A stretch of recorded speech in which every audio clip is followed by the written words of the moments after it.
I don't know whether I should give you the answer or let them discover it for themselves. I think that's a good one. That's a great one. Okay, because there's got to be a greater reason or motive to why you want to be a medium. But yeah, do the journey of it, yes, if you're interested in the subject, okay, but let the path unfold, okay. But really, what I would like the new ones just starting out, okay, you've got to remember, and this holds people back more than anything else, when you first get new ones trying to experience things in exercises, they don't say anything because they expect to hit them in the face and knock them over straight away. And they're scared of being wrong, or they sit there, they've received something questioning, is it me? Is it my own mind? Is it psychic? Is it the spirit world? Stop all that. Yes. Just express it. And it doesn't matter if it's psychic, if it's your own mind, whether it's your imagination, because until we express, if it is the spirit world, then that communication cannot open up. And they've got to stop being scared of being wrong. Yes. Okay. I'm still wrong after 40 years. So if I'm still wrong after 40 years, then newbies are going to be as well. But scared of being wrong holds you back more than anything else. And you know, would you go to learn any other subjects and expect to get 10 out of 10 first try? No. So why should this subject be any different? You know, you've got to just take it step at a time. And one of the things that helped me when I first started was that I wasn't intent and forced myself, I want to be a medium, I've got to be a medium. I'd have been quite happy to find out I wasn't a medium. You know? So, but the trouble is, when a lot of people come into it today, they've come with this intent, I've got to be a medium, I want to be a medium, I've got to be. It stops it happening. Yeah.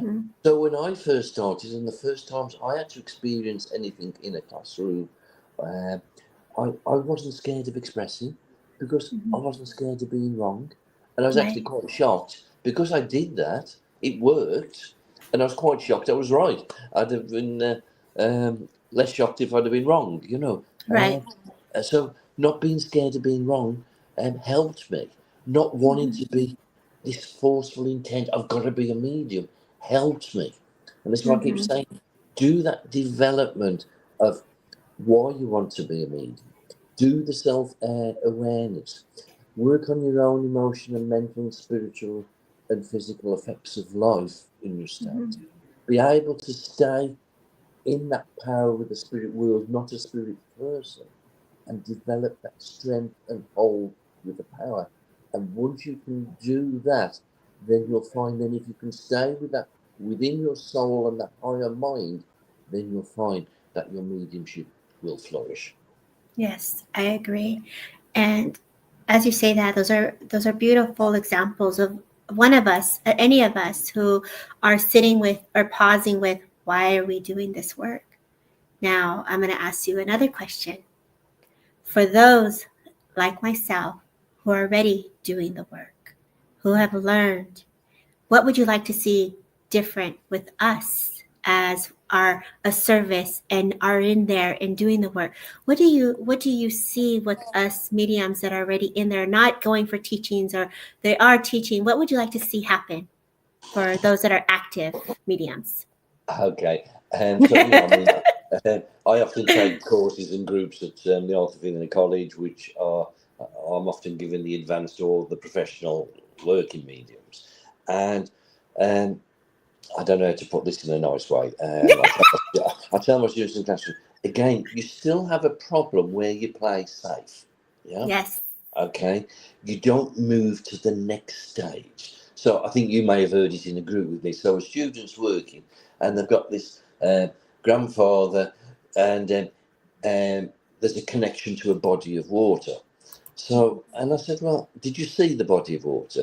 Yes. I said, well, did you see the sea? Did you see a river? Did you see a pond? What did you see? And they said, sea.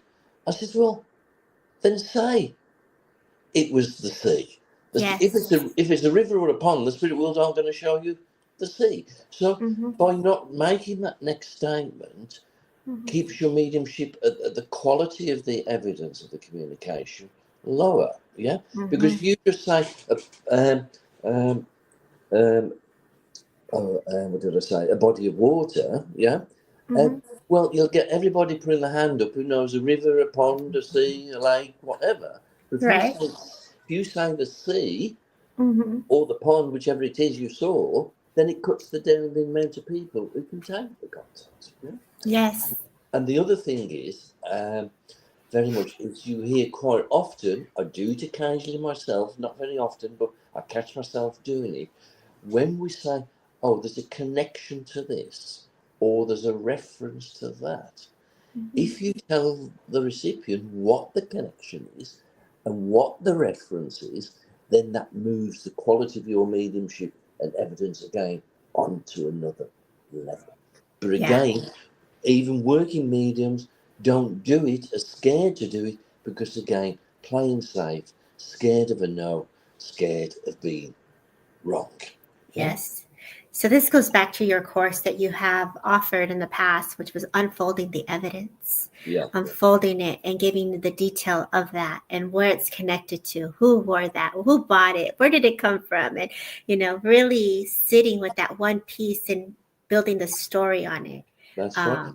You see, but we have to do that. You see, people have this clairvoyant image of a scene or an object that'll give us which can give us a practical evidence. But there's a whole story there. Yeah. But then what you've got to do, see, with this clairvoyant, once it registers onto your conscious mind, too many mediums stay in their head with it. So Yeah. when a clairvoyant pictures that can give me this extra practical evidence and a story, I look at the simplicity and the obvious in the picture when it registers onto my mind.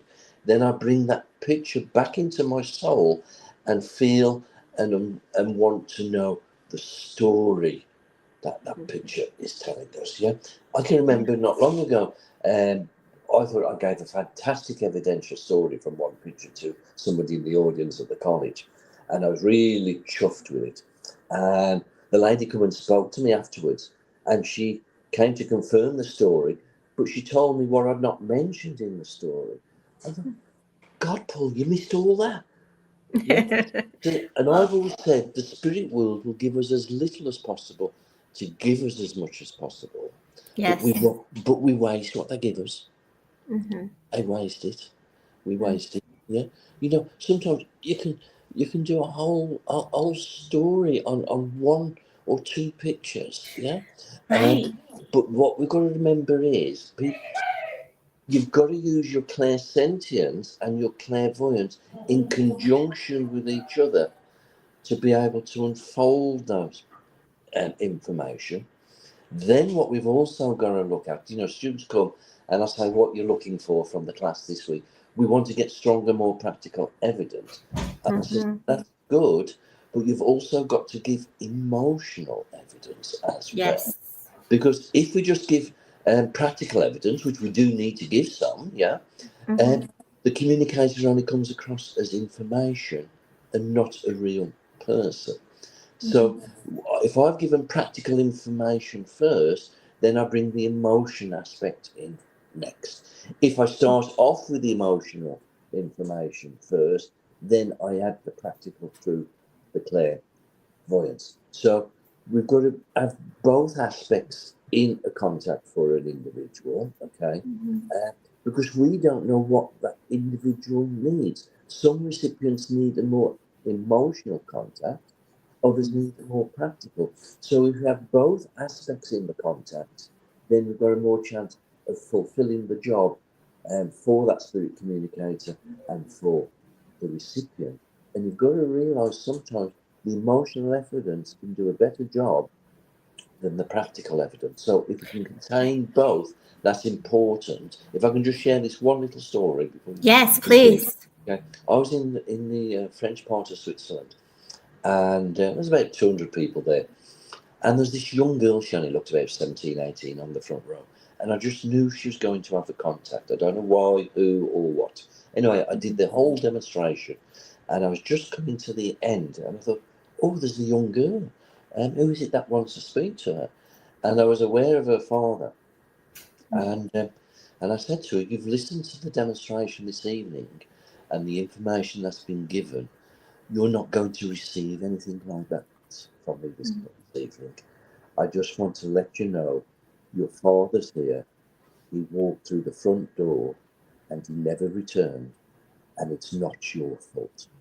I didn't even, you know, she broke down in tears. The whole place was in tears.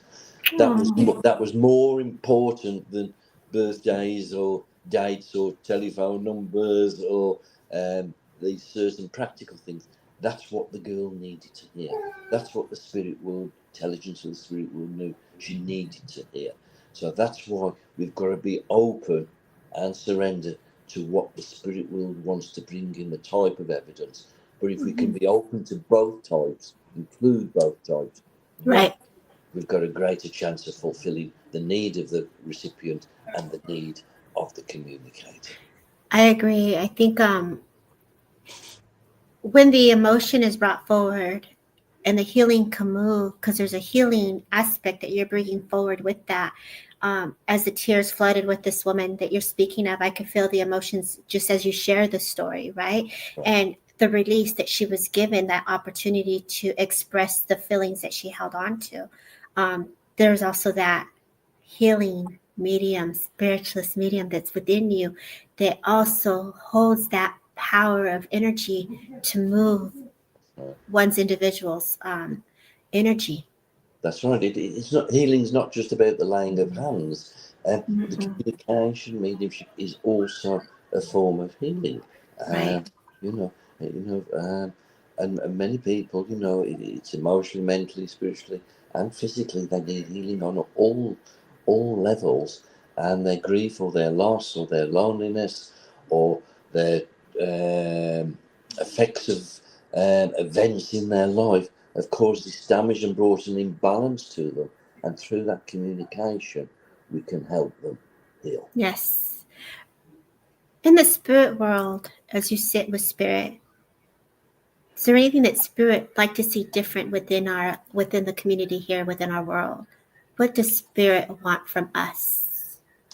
Basically, it's simply really, I'm going to go religious and go to the principles of spiritualism of the SNU, It's okay. Spiritualist National Union. If we look at our first two principles, the fatherhood of God and the brotherhood of man. So if we can truly live to that divine power, our Father God that's within us, our giver, creator of eternal life, and to live to the highest that power is in all that we are and do, and with all those that we meet, whether that's our brothers and sisters in our association, and doesn't matter who they are, whether we know them very well or not, with our planet and with our animal kingdom, to live and treat each other into the highest that we can of that divine power of the spirit. Then we will find harmony and balance and peace upon earth. But the thing is, many of us haven't found that harmony and balance within ourselves. So we need to find that harmony and balance within ourselves, working upon our own, finding that peace within ourselves. Then in turn, we can play our part in bringing peace within our planet, our animal kingdom, and with the human race. Right. That's I know for me, I love that. I know for me, Paul, I started this journey of self-discovery 20 plus years ago. And there's always a reason we take the journey within, whether it's grief or trying to understand oneself. And some want to be mediums or want to do more, be of service. For me, it was always self-healing. And so it's progression into being, to create changes of transformation to always be better than where we were when we first started, for me. And so then life happens and we're in the real life, and then there's that hiccup of like, okay, let's revisit this, let's regroup. And that's okay. That the pauses are okay too. And I feel like, I love that you say that, because we all strive for peace and harmony. And that was the reason for healing, is to find inner peace. Yeah, and like for people like yourself who are working mediums, professional mediums, what you've got to remember also we do our best, but we can't be everything to everybody. Oh my gosh. Okay. Say that one more time. Okay. Yes, Paul. All right. We've also got to remember we're human beings as well. So we have Yes. things that knock us out of balance. Even though we've done all this, what we've spoken about, we'll have our negative moments too. Yes. Don't last long. A couple of hours sleep or a night's sleep and I'm back again. But we'll all Right. have our moments of uncertainty, doubt, life events affecting us, you know. But you know, but if you develop that strength of that power of the spirit wheels, it'll only be a small blip, and you'll come through. Yeah. Yes. But again, we've got to say is to all of us who are on this journey, as long as me, as long as yourself, and many others, is that keeping that right motive and intent. I can remember I was driving to a church to do a Sunday service, and I was stuck in a traffic jam, and I was talking to the spirit wheels, and I was saying, you know, the last few demonstrations haven't been as good as they should have been. You're going to have to pull your socks up and do a better job. And I heard this voice say to me, why are you doing this? What was your reason, intent in the first place? And I had to acknowledge I'd lost the real reason why I was doing it. I was going out to demonstrate, to prove how good Paul Jacobs could be, not the real reason. So I accepted and acknowledged that, and I went to that church, and that evening of the demonstration, every contact was for somebody who funeral had only taken place that week, or the funeral hadn't even taken place, because I'd gone back to the motive and intent, not about the wonderful Paul Jacobs, one of the best. Yeah. How good I am. So this is why we've got to do that self-awareness. Yeah. Continuous. We've got to be able to constantly be reviewing, re-looking at ourselves, to making sure we're staying on that right path of motive and intent of what we're about. I love that. And I just come out of a holiday and sat with spirit, and you know, we let the energies move because we've held space for so much energy.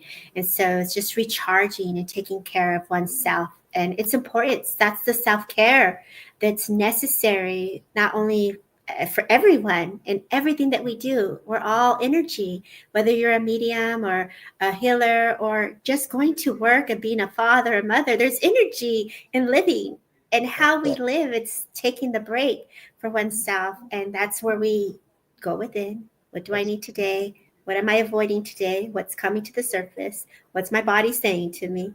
Girl, bring it back, you know? So I love that you're saying this. And this is just a gentle reminder, self-care, guys. And and sometimes when we're in the flow and we forget, Spirit's going to knock you down and make you deal with it if you don't deal with it. So it's just what it is. I'm going to open it up for questions, Paul. This has been a delight. I really love what you're saying here. I love how, you know, you're giving information on how to sit with oneself, how to let go, how to trust, how to surrender, let the story unfold. This is great stuff. And I know for me as a medium in my days, and, you know, what does that look like to surrender? What does that mean to trust? And it's just, be wrong. It's okay. Let spirit work through you. Let the energies go. I love how natural this is for all of us to sit in and listen to. So I'm going to go to the comments. If anybody has any comments or questions for Paul, please do so. Lisa Krista says, mediums are just people like everyone else. There's ups and downs. That's right. Rachel says, I don't know what my lesson is from my rough time. Neither do I, girl. No, I'm just kidding. It'll click. Trust me. Spirit will let you know. Let's see here. Can you see the comments, Paul? Yes, I can. Okay, great. So it doesn't look like anyone's coming in with comments here. Yeah. So, did you see one? Yeah, I just mentioned the last night. I don't know what my lessons from my rough time. Okay, so first of all, we've got to realise, you know, everything that happens in our life, good or not so good, is not deliberately put there on our path. Okay, because we've got to, even though I know some will disagree with me, we've got to look at free will and destiny. You know, right? Okay. Mm-hmm. So free will belongs to the physical, destiny belongs to the spirit. Yeah. Okay. Mm-hmm. So from our free will, yes, we have negative things happen to us in our life from either decisions, actions, and things we've manifested, that's caused us difficulties, or those around us have done, that's caused on a knock-on effect to us. There are certain things that will happen, and that is destined to happen to you because it's part of you fulfilling the destiny of your spirit. But I believe through those difficult situations or negative aspects that we have to go through, that if we can, there should always be, we mentioned this earlier, something positive that can come from them. Yeah. Mm-hmm. You know that saying, every cloud has a silver lining. Mm-hmm. They sure And do. if we can allow that negative experience stop us turning negative and resentful or resentment or whatever, and we can look at it in a positive and look at our own soul, and this is where the self-awareness have got to do, is spend time with that in your own soul to see how we can grow spiritually from it and how we can enhance and move forward in a different way with our life for the better. Gordon Higginson always taught that any change that comes in our life, whether it's what we want or we don't want, doesn't matter if it's negative or positive, something better can always come from that experience that's brought that change. I agree. 100% agree with that. Any other Great comments? answer. Yes, Aiden has a question here. Aiden, I love Aiden. With going deeper with evidence, should it be from a place of letting it flow or looking with awareness and looking for more? You don't go looking for it in your mind, in your head, okay? So if I've got a piece, say I'm working with a clairvoyant picture that's giving me a factual piece of evidence, the secret key is, as you're saying that, relaying that evidence from that clairvoyant image with your conscious mind, in your soul with your higher mind through your feeling, let me know more. Is there anything else? Not searching for something different, just your soul, your higher mind, and using that feeling to stay with it and build. And if there's nothing more to add to it, then something different will come naturally. You don't have to go searching for it. So staying, but you've got to be doing that in your soul at the same time you're speaking to your recipient with the previous information, and then that stops your own mind coming in and doing it or adding to it with your own mind and self association. I love that you say that. I agree. When I will not pull. I will not pull. For me, it's like, okay, I'm not going to pull. If it didn't come in, I'm sorry. This is where I sit with it. And then I say, I can't pull anymore from it because I know I'm not getting it from spirit for me. So I love that you say that. Great question, Aiden. He's one to look for, Paul. He's an amazing spiritualist medium. Maybe I'll pass across someday. Yeah, he's out in the journey within. Works out that way, but he's from Texas, boy. He'll love him. The soul's voice, love that, Kevin says. Kevin says he trained with you at Arthur Findlay. I love Kevin. He's also from Canada. Kevin. Canada is in the house. I love that. Let's see here. Linda says, how do you handle it when you come across people who don't believe in God? Ooh. First of all, I feel sorry for them. Because if you've got God in your life, it makes a total difference. So this self-awareness and having a relationship with this power of the spirit, this divine power we call God, it's not it makes a difference to their mediumship. Yeah, you'll find if they don't, you'll find that a lot of their work isn't mediumistic; it's more on a psychic level. Mm. And I feel sorry for people. You know, for me, if God wasn't a reality, if there wasn't something more to this physical existence, then I may as well go out onto the street and be the biggest bee under the sun, okay, and just take everything in a selfish way, in the way I treat life and treat people. Having God and that reality of that eternal life, and God as a reality within me, it makes a difference to how I live my life and look at life. That doesn't mean I'm a saint. Doesn't mean I don't enjoy the physical pleasures of this world. We're in a physical world, have to be part of it. But one day or later they'll have to waken up to the facts. So why not do that search, that journey now, to see if God is a reality, rather than wait until you physically die? It's to your advantage to start now on that journey, because you're going to have to find that realization eventually. Yeah. I love that you say that. And I think that's where you say, why wait till we get there when you can do the work now? And I being drawn back to, in spirit world, I feel that we're in that world now, Paul, as we are in the progression and healing as spiritualists, as individual self, our journey within. We're constantly in the ebb and the flow of those energies. What can you say for one who wants to know what happens to when a soul passes or they're ascending? Yeah, that's a good question. I can speak from experience. And in the beginning, the spirit world told me not to read any books. They told me they wanted to teach me through experience. And so I asked the spirit world, what was it like for my father to pass the way he did? Yeah. Mm-hmm. So now I didn't receive this clairvoyantly. My soul went through the experience. Yeah. Yeah. So they actually took me. My father passed in a car accident, and they took me to sitting in the car and going through the experience of the car accident. Yeah. Okay. And this is why I say death itself is painless, because the spirit knows those moments before that what's going to happen, and Yes. the spirit leaves the body, still attached to the body. Yeah. Yes. Okay? And then once the physical body dies, then the cord snaps that connects the spirit and the body. Yeah. Yes. Then I was attending my father's funeral, okay, and he was there. So the spirit do not really move on until we've said goodbyes to the physical. And I believe that's why many religions like to dispose and say goodbye to the physical body within 24 hours. Yeah. Then the next stage was they then took me through, which was like a near-death experience, where they took me through this tunnel of light. Yeah.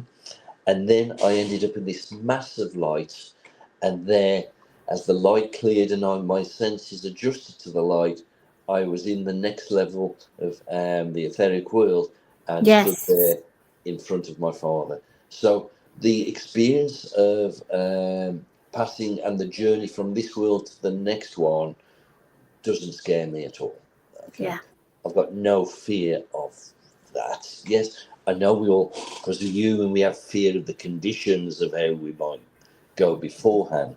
But death itself, I remember sitting with my grandmother when she passed, and she was unconscious, and she was in her bed at home, and the room was full of family. And just beforehand, my grandfather told me she would pass at 10 o'clock. It showed the clock, 10 o'clock. So just before 10 o'clock, I sent everybody out of the room. And I sat there, took her hand, and I says, "Come on now, Granddad's waiting for you. It's time for you to let go." And she opened her eyes, she smiled, took 3 breaths, and she went. And then a few moments later, I heard her give this mighty laugh, because she had a very mighty laugh. And I thought, she's met him, she's seen him. Yeah. And Yeah. and afterwards, the nurses said to me, "Paul, can we ask you something?" And I said, "Yes." They said, "Are you a spiritualist?" And I said, "Yes." They says, "We thought so." And I said, "Well, what made you think so?" She says, "Because you made everybody leave the room, and we found that when family there hanging on, pleading for them not to go, it stops the spirit moving out and moving on. Yes. And you made them go out the room, so there wasn't holding on, and you gave your grandmother permission to let go." Yeah. There's so much power in letting go, of like holding space to witness that. Kevin says that's beautiful, Paul. And I could feel that joy of the smile and the laughter as you brought that story for us to hear. And I think many of us get those glimpses, as Courtney says, they do. The wait for everyone to leave. So you have people just saying how beautiful. So, Paul, do you have time for a one demonstration here if you're open to it? Is there and is there any audience or not? Or Oh, we have people here that are still here. So can you see the names? We'll just see where you feel drawn to. But if anyone is open, go ahead, Paul. Or are you gonna just open it up? you could see the names then, okay? I can. Mm-hmm. Just give me a moment here. Okay, and I know very much here. I'm aware of a father from the spirit world, and as I'm aware of him, I'm not quite sure. I'm just on the tip of right at the very north of America, just going over into Canada, that part of the area, because I know the father would live and work out in the wilds, where all the woods, the forests, and the mountains were concerned. Would somebody understand that? Does someone here understand a father in spirit, but the edge of Canada, right? Could be in Canada or just at the edge of it. In or the edge of Canada. Kendra says, wow. Anybody? Does anybody understand this evidence? Type in yes if you can. I love how quickly you went straight there. Yeah, it only takes a breath and a thought. Nobody? Not yet. Sorry, it's been able to keep hold of the contact and stay quiet without keeping the power. I know. There was someone here from Michigan earlier. Kendra says. Just so if no, they should have had enough time to respond to that. So just allow me the relationship wrong. If I'm wrong with the relationship, would understand a gentleman, and I feel it would have worked where lived and worked where there were the forests, the trees, where they would work cutting the trees down. So you do have Aiden. Aiden says, my grandfather family lived in an area. I'm going to say lived in an area near Canada. Not saying too much. Okay. And would you understand the environment of the forest, the mountains, the trees? Aiden, would you understand the trees in the area? You have two others as well. You have Tilly. Let's just go with it. Okay. Okay. Would one of them? Would the three who are understanding? Would they understand the name Bill or William? So there's just a tad delay. So between Aiden, Lisa, William, or Bill is very significant.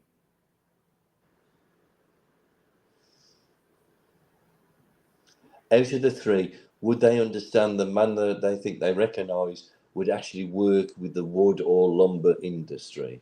Okay. Aiden is out. You have Lisa and Tilly. So Tilly is out as well. Grandfather was Bill. You have Lisa Davies. That's you go. Right. That goes down to one, because I know it wasn't just living in that environment, it was the work with it as well. And as I'm talking now, because I know we've got the right receipt, because I want to start to, I can feel it, I feel happy, I want to smile, I want to laugh. So is it her grandfather as well? Yes, it is. Yes, okay. And she would have known him, got memories of him. We'll wait for her to respond to that, but immediately grandfather was Bill. So he was a real estate agent. Oh, sorry. No, okay. But would you understand the great sense of humour and fun he had and the memories of that she shared with him? We'll wait for her to respond. Yes, she knew him. Yes, she knew. Yeah. Mm-hmm. Can you just say yes or no to the last statement I just made? And if we may, Lisa, hear a yes or no for the last statement, please. Somewhat. Yeah, okay. Because this is what he just wanted to do here. I know he was a man who was busy. He took care of his family, but also I know he liked his own time. Sometimes he liked own time at home, but he also liked his own time to spend with his friends in a social environment as well. Is that all correct? She was saying both to your last question as well. Okay, and what I've just said now? And I'm just going to wait for her to respond. Okay, all right. I'm not going to stay too long with it, as long as she understands that, yeah? Mm-hmm. Okay. Yeah. Now, would you understand, one of the reasons he's come to say hello, there must be situations where he wants to speak about a work situation where she's wanting to go forward in a different way with her work, but at the moment not being able to take those steps forward. Okay. He had two families. Does she understand that about her work? I'm going to wait for her response. But going back to, it's just a tad delay.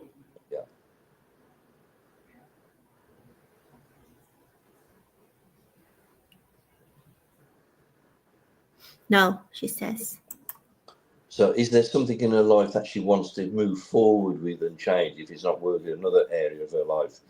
But she's in a way, she seems a little bit stuck in not being able to move forward with this change she wants to make. Lisa, would you understand having difficulties or challenges in moving forward?